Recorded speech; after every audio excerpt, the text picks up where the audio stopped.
SO पद की online परीक्षा में अलग अलग परीक्षा केंद्रों में दून पुलिस ने छापेमारी की। नकल करा रहे गिरोह के 4 सदस्यों को पुलिस ने गिरफ्तार कर लिया है। हालांकि इस दौरान 2 आरोपी फरार हो गए। मुख्य आरोपी के खिलाफ दिल्ली क्राइम ब्रांच में पहले भी मुकदमा दर्ज है। पुलिस ने मौके में नकल कराने के उपकरण बरामद किए हैं।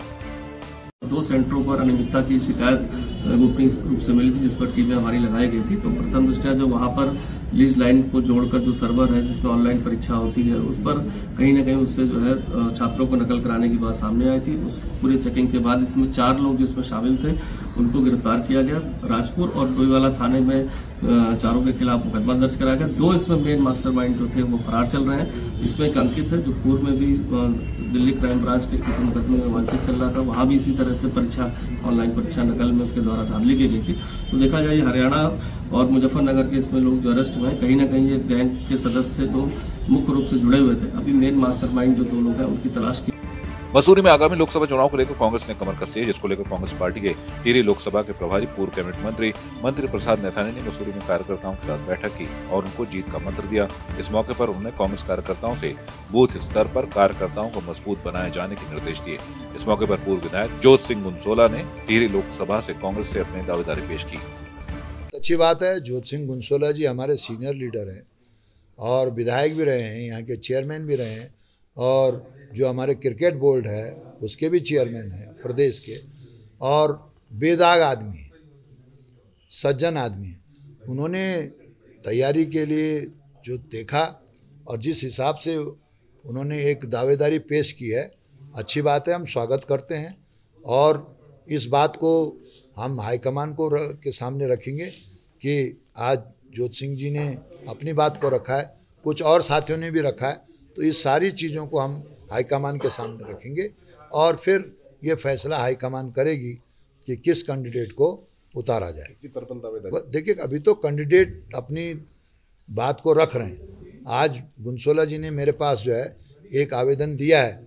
ऐसे ही जो है अब जो निकट परसों जो है हमारी प्रभारी जी आ रही हैं, तो कुछ दावेदार जो हैं उस दिन हमको अपना वो देंगे, जो उनका बायोडाटा है और एक एप्लीकेशन है वो सबमिट करेंगे। जो मैंने बोला है लोगों को कि जिसको भी पार्लियामेंट का चुनाव लड़ना है वो कृपा करके अपना बायोडाटा सबमिट करे और सामने बात करे। राम जी जो हैं, भगवान राम जो हैं, वो केवल भाजपा के ही नहीं हैं और सुनिश्चित तौर से मैं ये कहना चाहता हूँ कि सबसे बड़ी मूर्ति राम जी की जो है वो मेरे देवप्रयाग में है, रघुनाथ जी की। देवप्रयाग में रघुनाथ जी की सबसे बड़ी मूर्ति है राम जी की। तो वहाँ की बात कभी नहीं करते हैं। राम मंदिर अयोध्या में बन गया, बहुत अच्छी बात है, हम उसका विरोध नहीं करते हैं, लेकिन राम मंदिर बना है उसका ताला किसने खोला था?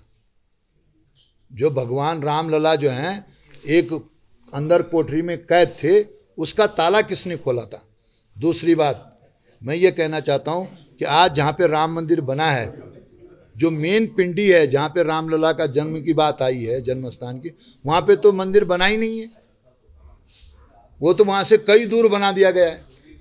तो उस बात को भी जो सनातन धर्म के अंतर्गत जो हमारे वास्तु के हिसाब से जो माना जाता है, उस पर भी इन्होंने धोखा किया है जनता के बीच में। और तीसरी बात कहना चाहता हूँ कि रामलला के नाम पर इन्होंने जो है पूरा राजनीतिकरण किया है।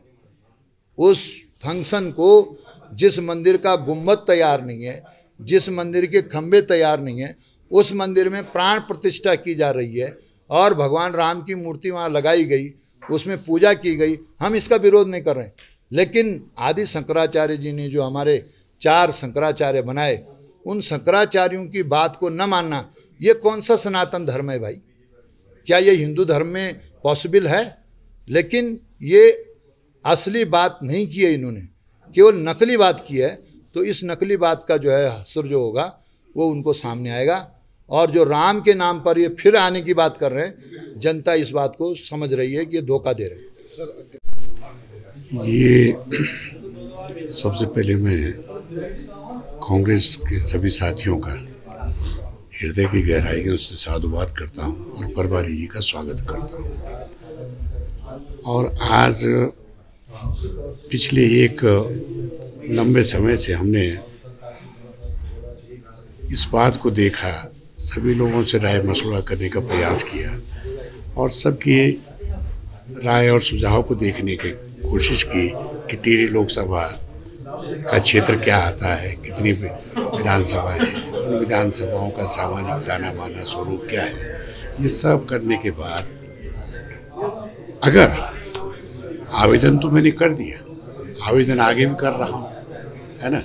आवेदन ही नहीं बल्कि यदि पार्टी हाईकमान इस प्रस्ताव पर जो है सहमति व्यक्त करती है और मुझे आदेश करती है कि आपको टिहरी लोकसभा से इस संसदीय क्षेत्र का प्रतिनिधित्व करना है, तो मैं आप अपने सभी साथियों के, मेरे साथ पुराने सभी पूर्व विधायक हैं, पूर्व जिला पंचायत अध्यक्ष हैं, तमाम लोग हैं, कांग्रेस के परिवार के लोग हैं, इंटक के साथी हैं, युवा साथी हैं, बहनें हैं, नौजवान हैं, तो इन सब का एक पुख्ता सपोर्ट जब मिल जाएगा तो निश्चित है कि टिहरी लोकसभा को जीत के साथ जो है हम कांग्रेस पार्टी के हाईकमान को समर्पण करें।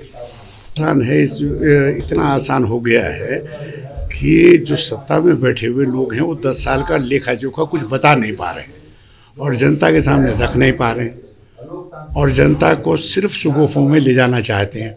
अब जनता समझ चुकी है कि सुगोफों में नहीं पड़ेंगे, हमको विकास की बात करनी तो विकास ही बात करनी पड़ेगी, बेरोजगारी को ख़त्म करने की बात करनी पड़ेगी तो बेरोजगारी के मुद्दे को आगे लेना पड़ेगा, महंगाई के मुद्दे को लेना पड़ेगा।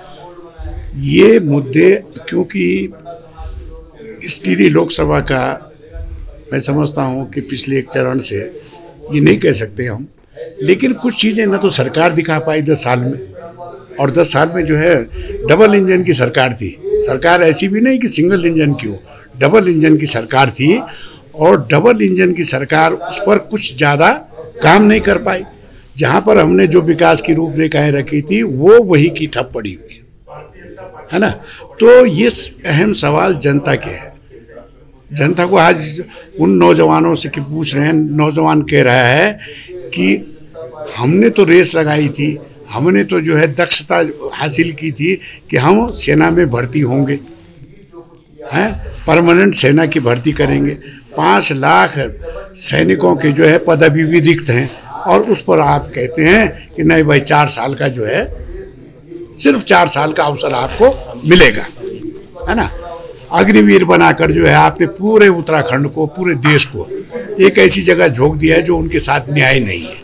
न उनको पेंशन मिलना, न उनके परिवार को सुरक्षा मिलनी, न वो तिरंगे में लिपट कर जो है अपने घर आ सकते हैं। तो ये बड़ा भारी दुर्भाग्य है इस सरकार की नीतियों का। इन नीतियों का संसद में भी और संसद के बाहर भी इसका पुख्ता विरोध किया जाता है और विरोध के साथ साथ ये है कि इन चीज़ों को उठाने का जिम्मा यदि जनता, टिहरी लोकसभा क्षेत्र की जनता और पार्टी उसको अवसर प्रदान करती है तो मैं संसद के अंदर भी उसी तरह से बात को रखूंगा जिस तरह से मैंने विधानसभा में पुख्ता बातों को रखने के बाद क्षेत्र का प्रतिनिधित्व किया और इस क्षेत्र को उत्कृष्ट विधायक का अवसर इस मसूरी विधानसभा क्षेत्र के लोगों के साथ समर्पित किया।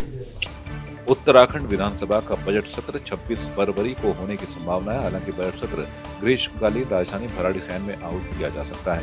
हालांकि इस बात पर संशय है कि बजट सत्र कहां आहूत किया जाएगा। वहीं बजट सत्र को लेकर उप नेता प्रतिपक्ष भुवन काफड़ी ने कहा कि भारतीय जनता पार्टी की सरकार पहले सत्र और उसके बाद बजट सत्र को समझने का प्रयास करे, सिर्फ खानापूर्ति के लिए भाजपा की सरकार सत्र न चलाए। उन्होंने कहा कि और भी कई ऐसे स्टेट हैं जहाँ पर हमारे बराबर विधायक हैं, वहाँ बजट सत्र 3 हफ्ते चलता है। देखिए, पहले तो मैं ये कहूंगा भारतीय जनता पार्टी की जो सरकार है पहले वो सत्र और उसमें भी बजट सत्र का मतलब समझ ले। सिर्फ खाना पूर्ति के लिए सत्र न चलाए। बहुत सारे राज्य हैं जिनके यहाँ हमारे बराबर विधायक हैं, कहीं 70 हैं, कहीं 80 हैं, कहीं 90 हैं, वहां बजट सत्र 3-3 हफ्ते चलता है और उत्तराखंड का बजट सत्र 3 दिन चलता है। सरकार के पास बिजनेस नहीं होता। सरकार बजट सत्र के दौरान जो कार्य स्थगन के प्रस्ताव लगते हैं उस पर चर्चा होती है, प्रश्नकाल पर चर्चा होती है, उससे भागना चाहती है क्योंकि उन चर्चाओं में प्रदेश की जनता की समस्याएं निकल कर आती हैं, उसका सरकार समाधान करने में सक्षम नहीं है। बजट सत्र कम से कम 10 दिन का चलाया जाना चाहिए, क्योंकि पहले दिन गवर्नर का भाषण होता है और कुछ होता नहीं है, दूसरे दिन बजट पेश होता है, तीसरे दिन से बजट पर, सामान्य बजट पर चर्चा होती है और 70 लोग हैं बजट पर, वो चर्चा करते हैं, पक्ष विपक्ष दोनों हैं, तो 2 दिन तो सामान्य बजट पर चर्चा के लिए कम से कम चाहिए।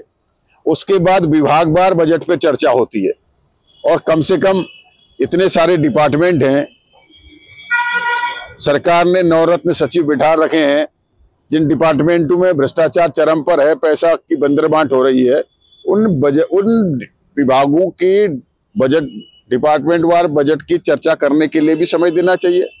अगर सरकार की मंशा ये है कि प्रदेश के हित में काम हो, प्रदेश के लिए काम हो, तो जो है कि बजट सत्र को कम से कम 10 दिन का चलाया जाना चाहिए या उससे ज्यादा का चलाया जाना चाहिए। मुख्यमंत्री पुष्कर सिंह धामी के अल्मोड़ा दौरे का कांग्रेस ने पुरजोर विरोध किया। पुष्कर धामी गो बैक जैसे नारे लगाए। कांग्रेस कार्यकर्ता चौखान पाटा में सड़क पर बैठ गए। निजाम यातायात भी प्रभावित रहा, जिसके बाद पुलिस ने कांग्रेस पदाधिकारियों को हिरासत में ले लिया। कांग्रेस जिलाध्यक्ष भूपेंद्र भोज के नेतृत्व में कांग्रेस कार्यकर्ता चौखान पाटा में जुटे। कार्यकर्ताओं ने सीएम दौरे का विरोध करते हुए अंकिता भंडारी को न्याय देने समेत तमाम नारे लगाए। थाना पटेल नगर क्षेत्र अंतर्गत धारावली में मंदिर के पीछे खाली प्लॉट में भरे बरसाती पानी में एक युवक का शव पत्थरों से दबा हुआ मिला था। पुलिस की प्रारंभिक जांच में युवक की हत्या की गई थी। मौके पर मृतक युवक की पहचान हुई। अब इस पूरे मामले का खुलासा कर दिया गया है। पुलिस ने बताया कि धारावली में युवक की हत्या 2 युवकों ने सिगरेट के विवाद में की थी, जिनको कि अब पुलिस ने गिरफ्तार भी कर लिया है।